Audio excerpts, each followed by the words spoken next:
Now, I bet you're wondering, why in the world do we have a map up? Well, here's the thing. I'm going to do something a little bit different this week for Bible. I know it's been kind of crazy the past couple of weeks. We were talking about, you know, all this Old Testament stuff, and then we talked about Jesus for so long, and then we went back a little bit to David, and we talked about Old Testament. Okay, now I'm going to be including something different. Okay, different. Woo! I'm excited. So I want to give you a little story. I am going to share a story with you. Every day you get a little bit more and more and more. Huh, you love it when I leave you in suspense. Okay, this is Ringu. Okay, so I'm going to tell you a story about Ringu. Now, Ringu is from India. This is Ringu. This is him right here. Okay, now he's actually a made-up person, but he's from India. Now, that's why I have the map up here, because India is in this space right in here. Okay, so this is the country of India. And so, of course, you are this little tiny person right hanging off here. You can't even see it because it's so small. Okay, so we're talking about this little space in here. That's India. So we're going to head to India, and we're going to find out about Ringu. Now, let me tell us a little bit about Ringu, about this story, what's happening. Okay, so it comes from, the story itself comes from India. Okay, and now it's a made-up story, but the things that happen in my story are actually true. Okay, not necessarily about this. Ringu is the boy in our story. So it's not necessarily true about him, but some of the things that happen to him in our story are things that actually happen in this country right here of India. And so we're going to talk about it. Now, the area that we're going to go to is Corku. And yeah, can you say it? Corku, and that's nice. Okay, Corku. Now, the area that we're going to, this area, they have kind of like their own language, but they all know a second language because they have to speak with the other people that are in India. And so they kind of have like two languages going on. And then, but they don't believe in God. And so as you reread about the story of Ringu, you're going to find out that they don't believe in God. And so they believe in other things. And some of the things are kind of like weird and creepy, even almost. Okay, why would somebody believe that? For example, they worship animals. They love animals. And now I love animals. Okay. I have Bob. You see Bob. But they worship them. I don't pray to my cat. I don't give gifts to my cat thinking that I'm going to get something good out of it. That's what they were doing. They will do this in this country, in this area that we're going to learn about today. And then also too, they believe that there's like, an evil spirit. They think something bad is going to happen to them. If they think if something bad happens to them, then they think it's because of this evil spirit that's around. And so they try to do things, sometimes crazy things, to try to keep this evilness away from them. And so we're going to find out about that in our lesson today. And then also too, the people, they group together. Nobody's really has ideas of their own. You have to believe like everybody else. That's the way that it works in their area, except for the kids. Now the kids can say different things, and that's kind of like allowed. But all the adults, they all believe the same way, and they act the same way. And if you don't do that, then you're not doing the right thing. So it's a little different than what we have today. Okay, so I want to jump in, and here we go. All right, so we're going to start off with, and you can see pictures, okay? We're going to start off meeting Ringu and his family, okay? So this is Ringu and his family, and as you can see, they have a big cart. They've attached their cart to the bullocks, okay? I checked it out. It's a big boy steer, like a big cow, okay? And so so they're heading into town. Now, this is Ringu right here. Now, you notice he's leading, okay?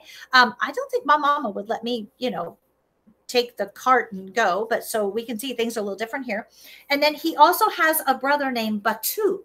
And so, so his brother, let's see here. His brother is right here. Can you see him right there? There he is. Okay. So there's Ringu, there's Batu, is a younger brother. And then he's got his mom and dad, and they're heading into town. Now they're heading to town. And the reason why that Ringu is leading the animals and kind of steering the way is because that there's about to be a festival in town, a festival, like a big party. And it's called the Festival of the Bullocks. And so they worship the bullocks. They think their bullocks are amazing. So they want to have a party just for the bullocks. And so, yeah, I know it's kind of crazy. They'll be having a cat party. Okay, I'm not having a cat party. So they have that going on. All right. So, and here's the thing. Ringu, there's a race that's going to be done. And in the race, you have to be able to control your bullock. And so, make your cows go. So he's practicing. And so they set off and they go, and then his brothers encourage him, hey, let's go faster, faster. So he giddy up, whatever he's calling them, cow thingies, bullocks, go. And so they go a little faster, and the dust is kicking up and they're flying by. And as they get closer into their town, he kind of pulls back a little bit on the reins to slow them down. It seems that there is a man in town. Now, the man in town is referred to as Grubbs Sahib. Let me say that again. Grubbs Sahib. He is a missionary. Now, they don't call people Mr. Grubbs. He would be, if we knew him, we would say Mr. Grubbs. They call him Grubbs, his last name first, and then they say Sahib. And so that is recognizing him to be a man that's in town. Apparently, Ringu has heard about this man in town. He's a missionary. And what he does is he goes around talking to people about a God, one God that you serve, and how you honor him, and you can be with him someday forever in heaven. And that was different than anything else that Ringo's ever heard before. So he had slowed down to see if he could kind of get a look and see, who this person is or where he was at. And so they get into town. So when they get into town, that's when he kind of jumps off. Everybody's, they stop the bullocks and, everybody's getting off. And when he jumped off, it seems that he got poked with a thorn. Look at that, in his foot right there. Oh! And he kind of hollered back a little bit. And everybody kind of turned and looked at him, what's going on? He's like, no, I'm okay. So he pulled out that thorn and just kind of kept walking on it. And it was very, very tender. It had hurt. His father, do you notice his father has this container here, this package right here, has coconuts in it. Okay. He says, well, it's a good thing I brought the coconuts with it. Maybe the evil spirit will go away from us if I have these coconuts.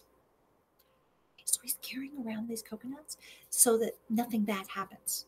Okay, well, he's got a thorn in his foot. Just saying. Okay, so we know that's just kind of odd. But again, remember, we're talking about a different country here where people believe in different things. And he says, so that's why he brought these coconuts. It's a good thing I got them so that now, somebody won't get sick. Does holding a coconut keep you from getting sick? I don't think so. So they went on through the market, and you can see there are all kinds of different things going on in here. They're having this big market area. See, we go to the grocery store. Well, see, they don't have a grocery store, so they just sell things outside. And so they went through and they had all these different things that they were going to sell. And Ringu happened to walk by, and there happened to be somebody with some bananas. And he took the banana and put it in his pant pocket without paying for it. What is that? Yeah, that's stealing. See, you're not supposed to do that. And then he was kind of hide the fact that he had done it. And sure enough, he bumped into somebody.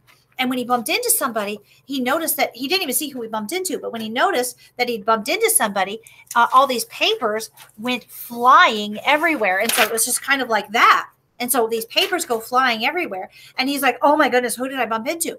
And so he turns around and looks. Oh, and it happens to be the missionary, Grubbs Sahib. And he says, oh, it's okay. Don't worry. I can get. So they're busy picking up the papers. He leans down and the gentleman, he hands Ringu one of the pieces of paper. He says, go ahead and take this. He says, this is God's word on it. You see, he had written down some of the verses, some of the Bible verses. He had written it down on a piece of paper. And Ringu took it, but he just kind of hid it in his pocket really fast. And he kind of, went off. He's like, no, come on. You can come hear what we have to say. We're going to say something over here. So he brings Ringu over, and even his brother Batu even comes with him. And so they get over there, and they're listening to what's going on. There's someone that's talking. His name, let me see. His name is Pandu.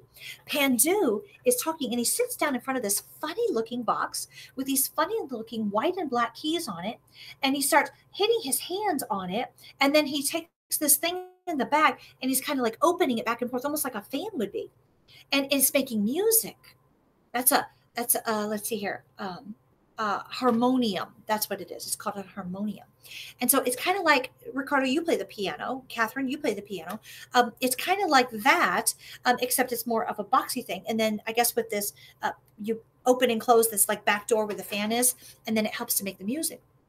Well, this Pandu gentleman, he begins talking, and he starts telling the people that are stopping and listening. He said, "Yes, I used to be like you. I used to believe in these other things, and I would pray and give gifts to these other things, these statues and things that I made." He says, "But now I believe, and I only pray to the one true God, the one that made everything. And so I play the music now to be a help and try to get people to listen so that they will come to know God as well." And so now Batu, his little brother, Ringo, we got to go. We can't be here. Do you notice he still has that piece of paper in his hand? Yeah, he did. He kept that piece of paper. And it says that he took it and he put it in his turban. He kind of folded it up. His turban, that's his hat that he wears. He kind of took it and he folded it up and he just kind of tucked it up there. Okay. And he went on about his business. Now, the next day, they ended up going back home and resting. Now, the next day, when Ringu wakes up, his foot hurts. And his foot hurts bad. He's been doing a little bit of limping on it. And they ask, well, what's wrong? He says, "No, my foot's just a little sore." And so mom checks his temperature, and sure enough, I think we need to do something. We need to do some checking on this. And so, of course, Ringu, he keeps wanting to say, we need to, be fine. I'm going to be fine. I'm going to run the race because I need to race my bullock, and that will make my father proud. And so I definitely want to do that. And so mom calls in mom calls in dad, and dad goes and he gets the doctor. Now, before I show you the doctor, let me explain a little bit about this country. They definitely do things way different than I do. Okay. Or you do, or we do. When we go to the doctor, it's either a man or woman. They normally have the stethoscope around their neck. We're used to that. A lot of times they wear a white coat or some kind of outfit that makes them look like a doctor. And, they take that, you do that. And they look in our ears, they look in ears with the little light, and they look in your eyes, and they'll feel your throat like in here, and maybe have you cough, or they have you breathe. And they're listening to you. Okay. Rinku's doctor's way different than that. In fact, they call him a different kind of name, and they call him kind of a weird name. They call him a witch doctor. Okay. Now what that simply means is that he's not really a doctor like you and I go to. He's a doctor who kind of does funny things and looks kind of funny, and he believes that he's doing the right thing. So dad, because Ringu's foot is hurting, he calls in the doctor to come and see. And so when he gets there, he's a little crazy looking. Ringu's kind of, he's a little bit unsure. He's got chains around his neck, and it's holding different things, and he looks a little funny, and he's looking at him really close, and he's, getting really close to him, and different things, and just kind of, saying weird things. And so Ringo's not really sure, but he has to sit there because his dad brought him, and his dad really thinks that this man is going to be able to help his foot. And so it says that he starts talking and not really talking to Ringu, but just kind of like talking, making some noises and stuff. And then he ties a piece of string around Ringu's ankle, the bad one, the foot that's hurting. And then similar to the one that he's wearing around his neck. So he ties a piece of string around him, and then father gives the doctor some change, some money. And so, because, you gotta pay, otherwise nothing will happen. And then he says, "And I also have a coconut." And the doctor says, "Yes, that's good. You should definitely do the coconut. And then that way it will take away all the other problems that are happening." Sounds weird, right? You just take a coconut. And so that's exactly what they do. They take the coconut and they bang it over the rock so it splits open. And then the coconut has like a juicy milk type thing inside of it. And so all that kind of runs out all over the rocks. And they think, "Okay, now we're good. Okay, we did the coconuts. Good job." Okay. And then the doctor goes away. So he gets up and he's like, "Okay, hopefully that'll help." So they go back into town, and it's time to start the race. And so Ringu gets ready, and you're supposed to hold on to your bullock. Okay. You got a rope tied to it, and you hold on to it and you run with it. Okay. Now his foot really hurts. But okay, I'm going to do this. Now he wants to make his father proud. He wants to do a good job. And so here he goes. And so the race starts and he's running and running and running and running and running and running and running and running and holding on to the bullock as fast as he can and holding on tightly. And he's getting all that off and just going. It says everyone was urging the team on, and Ringu yells and he twists his tail and the animals break into a fast run. The dust swirls. He holds on to the reins tightly as the bullock almost jerked his arms right out of the sockets. Boy, this guy's going really fast. He passed a few of the other teams and stumbles and starts to fall, but the speed of the bullock sweeps him on his feet again. And he gripped the reins even tighter and tighter and shouted and hollered. And the pain and everything that was going on was just so exciting. There's yay! And so finally, with a burst of speed, he pulls ahead of the others. And guess what? Woo! He wins the race. Ringu won. Yay! It's so exciting. Oh, that's fantastic. Oh, there's cheering and there's laughing. And his father says, oh, son, I'm so proud of you. You've done so great. You're wonderful. Your foot is so much, it's not even really any better, but yet I'm just so excited for you. And so let's go home and we'll celebrate. And so they go home. And sure enough, his foot is really hurting now. I mean, bad hurting. So what does Dad do? He calls the doctor back in. So here comes the doctor all over again. And so the doctor arrives and he's saying crazy things again. And then it says that he takes, that he gets close up to his ear and blows. Now his foot hurts. Okay. He blows into his ear. Like, really, don't do this to anyone. Oh my goodness. This was painful. He blows into his ear, into his ear. Oh, that must have hurt. And then he takes some pepper, little peppers, dried out, and mashes them all up and makes it to like a powdery, and then kind of just throws it up into the air.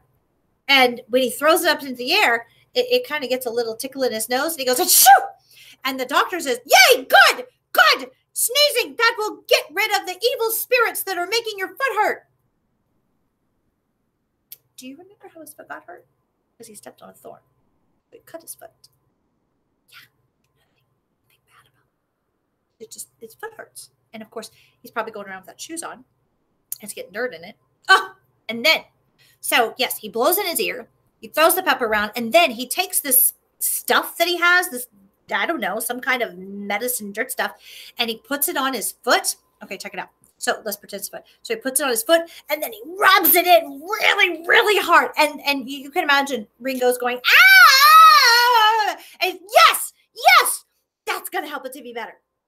Do you think that's going to work? And all Ringu could think about is, man, these evil spirits, everything that we're doing is not working. What if what Mr. Grubbs Saeed, what he said is true? That piece of paper, he still has it. He still has it in. He doesn't want anybody to see that he has it. I don't know what it says, though. That's what he's thinking, because he doesn't know how to read what it says. I need to go to school so I can learn how to read. What if my foot never gets better? What if my foot never gets better and I can't get to school and I can't learn how to read and I don't know what that paper says, and so I don't know what about the God that he's talking about?